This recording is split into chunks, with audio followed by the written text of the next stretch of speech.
자, 그러면 도대체 이 사보임이라는 게 뭐길래 이렇게 오늘 하루 종일 국회를 시끄럽게 했는지 따져보도록 하겠습니다. 강동원 기자, 예. 사보임 말 그대로 사임시키고 새롭게 보임한다 이런 뜻이잖아요. 그렇습니다.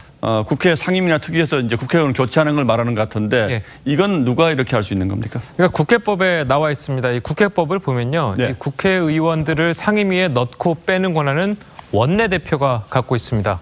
사보임도 원내대표가 요청하면 국회의장이 이를 승인하게 되어 있습니다. 그런데 왜 자유한국당은 이게 위법이라고 주장하고 있습니까? 그러니까 지금이 임시회기 중이기 때문입니다. 마찬가지로 이 국회법에 나와 있는데요. 이 국회법의 임시회기 중에는 위원 사보임이 안 된다고 되어 있습니다. 다만 이 예외 조항으로 해당 위원이 질병 등 부득이한 사유로 의장의 허가를 받으면 가능한데요.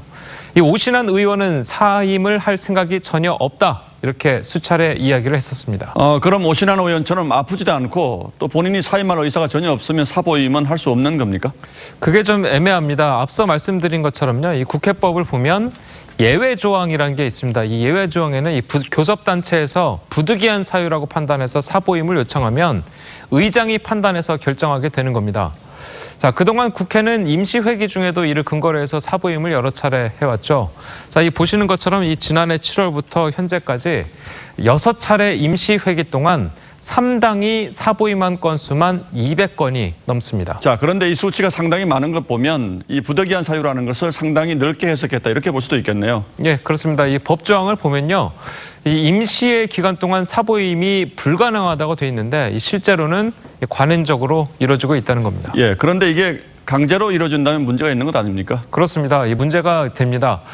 그런데 국회 의사과 이야기를 들어보면 약간 좀 이야기가 다른데 해당 의원의 의사는 고려사항이 아니다 이렇게 이야기를 하고 있습니다. 자, 국회법에 의원의 의사를 파악한다거나 의사를 고려해야 한다는 명시조항이 없다 이렇게 이야기하는데요. 예.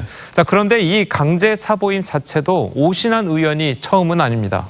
자, 지난 2001년 자유한국당이 한나라당 시절에 김홍신 의원을 건강보험 재정분리에 반대한다는 이유로 강제 사보임시켰고요.